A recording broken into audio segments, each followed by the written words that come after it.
নমস্কাৰ এই মুহূৰ্তত জনাইছো অসমৰ প্ৰত্যেকগৰাকী জনসাধাৰণৰ বাবে কেইবাটাও গুৰুত্বপূৰ্ণ খবৰ। আজি হৈছে 25 ছেপ্টেম্বৰ। আজিৰ দিনটোতে অসমৰ লগতে ভাৰতবৰ্ষৰ বিভিন্ন প্ৰান্তৰ পৰা কেইবাটাও গুৰুত্বপূৰ্ণ খবৰ যুগুত কৰা হৈছে। এই মুহূৰ্তত জনাইছো আজিৰ প্ৰথমটো খবৰেই ৰাজ্যবাসীৰ বাবে এটা ডাঙৰ খবৰ। ৰেচন কাৰ্ড নাই যদি শীঘ্ৰে কৰক আবেদন। ৰাজ্যত চলি আছে ৰেচন কাৰ্ডৰ আবেদন প্ৰক্ৰিয়া। ৰেচন কাৰ্ড নথকা সকললৈ চৰকাৰে দিছে ভাল খবৰ। ৰাজ্যত চলি আছে নতুন ৰেচন কাৰ্ডৰ আবেদন প্ৰক্ৰিয়া। দৰিদ্ৰ সীমাৰেখাৰ তলত বাস কৰা প্ৰতিটো পৰিয়ালে লাভ কৰিব এতিয়া নতুনকৈ ৰেচন কাৰ্ড। 19,92,167 গৰাকীলৈ ৰেচন কাৰ্ডৰ সুবিধা প্ৰদান কৰিব এইবাৰ ৰাজ্য চৰকাৰে আৰু আবেদনকাৰীৰ পৰিয়ালৰ বাৰ্ষিক আয় হ'ব লাগিব 4 লাখতকৈ কম। চৰকাৰী চাকৰিয়াল নথকা পৰিয়ালে লাভ কৰিব এতিয়া নতুনকৈ ৰেচন কাৰ্ড আৰু বিনামূলীয়া ৰেচনৰ লগতে লাভ কৰিব বিনামূলীয়া বীমা সেৱা। আৰু ৰেচন কাৰ্ড থকা প্ৰতিটো পৰিয়ালৰ মহিলাই পাব অৰুণোদয় আঁচনিৰ সুবিধাও। আৰু অহা 15 অক্টোবৰৰ ভিতৰত দাখিল কৰিব লাগিব আপুনি আবেদন। আৰু আবেদনৰ বাবে আধাৰ কাৰ্ডখন বাধ্যতামূলক কৰিছে এতিয়া ৰাজ্য চৰকাৰে।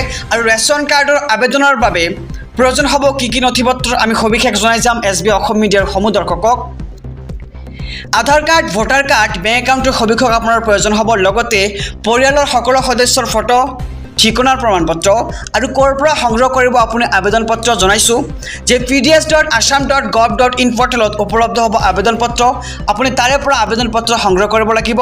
আৰু সংশ্লিষ্ট জিলা, মহকুমাৰ খাদ্য, ৰাজহুৱা বিতৰণ আৰু গ্ৰাহক পৰিক্ৰমা বিভাগৰ কাৰ্যালয়ত আপুনি লাভ কৰিব আবেদন পত্ৰখন।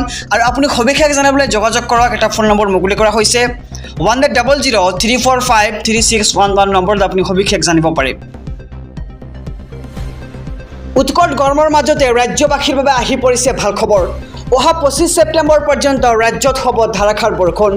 আৰু বতৰ বিজ্ঞান কেন্দ্ৰই জাৰি কৰিছে এইবাৰ য়েলো এলাৰ্ট।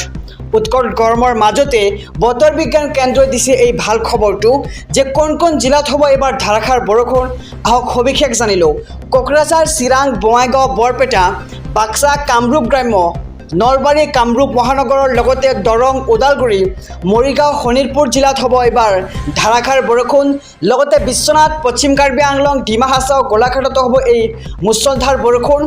যোৰহাট, শিৱসাগৰ, ধেমাজি, ডিব্ৰুগড়, তিনিচুকীয়াতো হ'ব এইবাৰ মুছলধাৰ বৰষুণ। আৰু আজিও হঠাৎ ৰাজ্যৰ বিভিন্ন প্ৰান্তত মুছলধাৰ বৰষুণ দেখিবলৈ পোৱা গৈছে। আৰু কাছাৰ, শিলচৰ, নামনি অসমৰ বিভিন্ন প্ৰান্তত ধুমুহা বৰষুণে চলাইছে এইবাৰ সংসাৰ। আৰু বিভিন্ন প্ৰান্তত ভাঙি পৰিছে গছ-গছনি, ঘৰ দুৱাৰ। আৰু উৎকট গৰমৰ মাজতে ৰাজ্যবাসীৰ বাবে আহি পৰিছে ভাল খবৰ, কিয়নো 25 ছেপ্টেম্বৰ পৰ্যন্ত ৰাজ্যত হ'ব ধাৰাসাৰ বৰষুণ। আৰু বতৰ বিজ্ঞান কেন্দ্ৰই জাৰি কৰিছে এইবাৰ য়েলো এলাৰ্ট। ৰাজ্যবাসীক জনাইছোঁ আজিৰ 3 নম্বৰ খবৰটো। চৰকাৰৰ বৃহৎ ঘোষণা, হাজাৰ পৰিয়াললৈ বিনামূলীয়া ঘৰ। আপুনি লাভ কৰা নাই নেকি চৰকাৰী ঘৰ? যদি লাভ কৰা নাই তেন্তে আপোনাৰ বাবে আহি পৰিছে ভাল খবৰ। চৰকাৰী ঘৰ লাভ নকৰা সকললৈ চৰকাৰৰ ডাঙৰ ঘোষণা। ৰাজ্যৰ হাজাৰ পৰিয়ালে লাভ কৰিব চৰকাৰী ঘৰ। আপুনি সাজু কৰি ৰাখক যাৱতীয় নথিপত্ৰ, আপোনাৰ যাৱতীয় নথিপত্ৰসমূহ। আৰু 1 লাখৰো অধিক পৰিয়ালক চৰকাৰে প্ৰদান কৰিব এতিয়া পকী ঘৰ। কেন্দ্ৰই অসমলৈ আগবঢ়াইছে 1,71,593টা ঘৰ। আৰু শীঘ্ৰে আৰম্ভ হ'ব আবেদন প্ৰক্ৰিয়া। আৰু তালিকাত নাম অহাৰ পিছতেই একাউণ্টত সোমাব ঘৰ নিৰ্মাণৰ টকা। আৰু কোনো দুৰ্নীতি নোহোৱাকৈ হিতাধিকাৰীলৈ টকা পঠাব এইবাৰ চৰকাৰে। আৰু সাজু কৰি ৰাখক পান কাৰ্ড, ভোটাৰ কাৰ্ড, আধাৰ কাৰ্ড আৰু বেংকৰ পাছবুক। আৰু PMAY ঘৰক লৈ হিমন্ত বিশ্ব শৰ্মা চৰকাৰৰ এই বৃহৎ ঘোষণা। আৰু আপুনি লাভ কৰে নেকি চৰকাৰী ঘৰ? তেন্তে আপোনাৰ বাবে আহি পৰিছে ভাল খবৰ।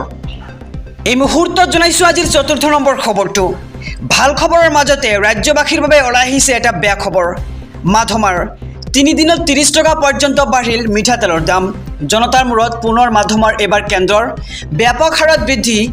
মিঠাতেলকে ধৰি অন্যান্য খোৱা তেলৰ দাম 20% পৰ্যন্ত বৃদ্ধি পালে খোৱা তেলৰ দাম। লগতে 17 ছেপ্টেম্বৰত তেল উদ্যোগৰ সৈতে জড়িত সংস্থাৰ লগত বৈঠক অনুষ্ঠিত হয় কেন্দ্ৰীয় খাদ্য মন্ত্ৰালয়ৰ। আৰু তেলৰ খুচুৰা দাম কোনো কাৰণতে বৃদ্ধি পাব নালাগে বুলি স্পষ্ট কৰি দিছিল চৰকাৰে। কিন্তু পূজাৰ পূৰ্বে বৃদ্ধি কৰিলে এইবাৰ তেলৰ দাম বৃদ্ধিৰ বাবে ফাৰ্মসমূহক কাৰণ দৰ্শোৱাৰ জাননী জাৰি কৰিছে এইবাৰ কেন্দ্ৰ চৰকাৰৰ ফালৰ পৰা। আৰু পুনৰ 95 টকাৰ সয়াবিন তেলৰ বৰ্তমান মূল্য 135 টকালৈ বৃদ্ধি হৈছে। আৰু 130 টকাৰ সৰিয়হ তেল বৃদ্ধি পালে 165 টকালৈ। আৰু বনস্পতি ঘি 120 টকাৰ পৰা বৃদ্ধি পালে 135 টকালৈ।